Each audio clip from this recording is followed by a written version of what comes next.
Hello, Billy Ray Huzzy with Southern Folk Pottery Collectors Society, and just want to welcome you in today for a few moments of your time to have a Craven family reunion, if you will. We're looking at our sale number 61, and all these pieces are featured in that auction that's ongoing now. We'll talk about that in just a moment, but I thought while we're here, we got a unique situation of a lot of marks for the Craven family. They came here from England, obviously, in the 1700s, with Peter Craven being the patriarch, and these are some of his descendants here. And we'll go through the marks and explain in just a moment.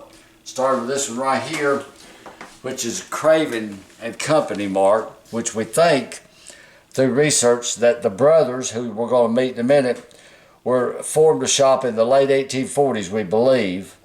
And we've only seen 3 or 4 of these marks around, but this is where we think that the brothers first tried to work together, but because of probably a lot of egos, more than likely, it didn't last very long, very short-lived.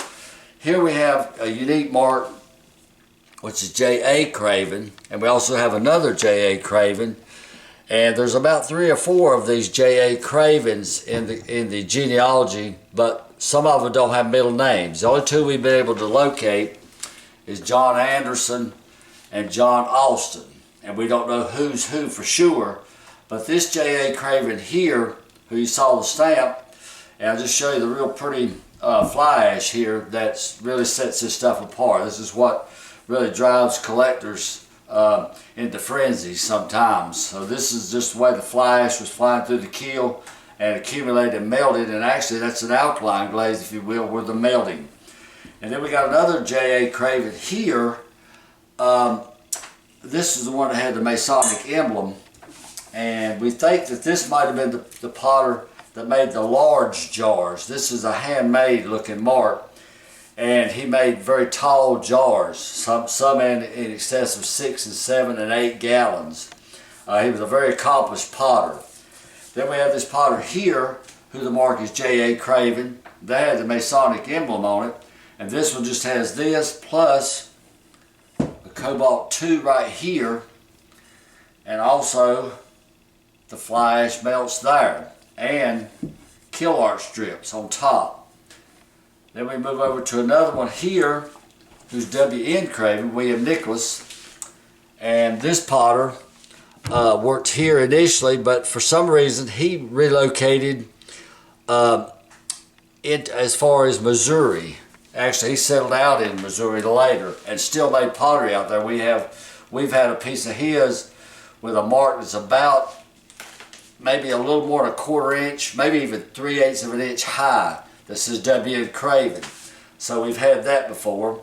And this is a piece indicative of another Craven that went down to Georgia, Isaac, who worked in White County. This is really indicative of his wares that he would have made down there.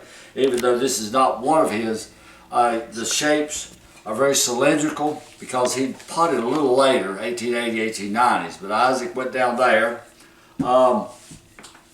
This is one of the Cravens, and we've had 2 or 3 signed pieces, and some of these things get up to 20 gallons. This is about a 7-gallon of William R. Craven, and his family went over to Tennessee, West Tennessee, Middle Tennessee, and worked and made these very unusual large pieces. And if you notice, he put pieces together, and we've had three pieces before, and he put like a pie crust. This is a rope look, but he made a pie crimp, like a pie crust looking thing, where he banded them together. And these are highly sought after because there's not but a few around. And sometimes we've had some with owls on the side, birds on the side, writing, all kinds of things. And then one we had one time, he had one price for about I think it was $3.50 that he made one that was almost a 20 gallon.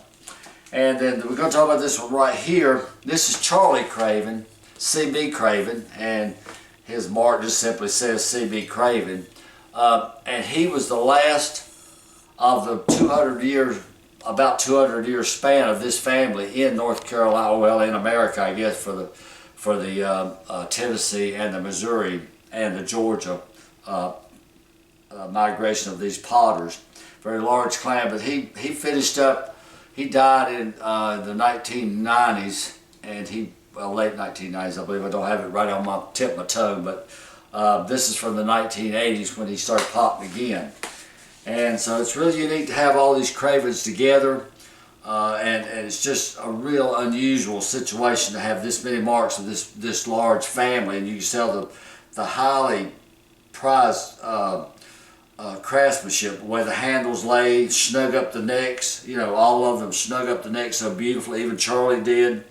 They were just wonderful potters, well balanced, made nice, just wonderful rims, and just the shapes are just so perfectly potted. They were really truly masters, and we're thankful that they settled here, and we have these relics from this. And all these pieces here that we have today are featured in our sale number 61, and this is our catalog that's available, and we're going to run through August 2nd for bid entries. And there's the large piece there on the back. So give us a call, come see us. We'd like to see you. Thank you for your time. Bye now.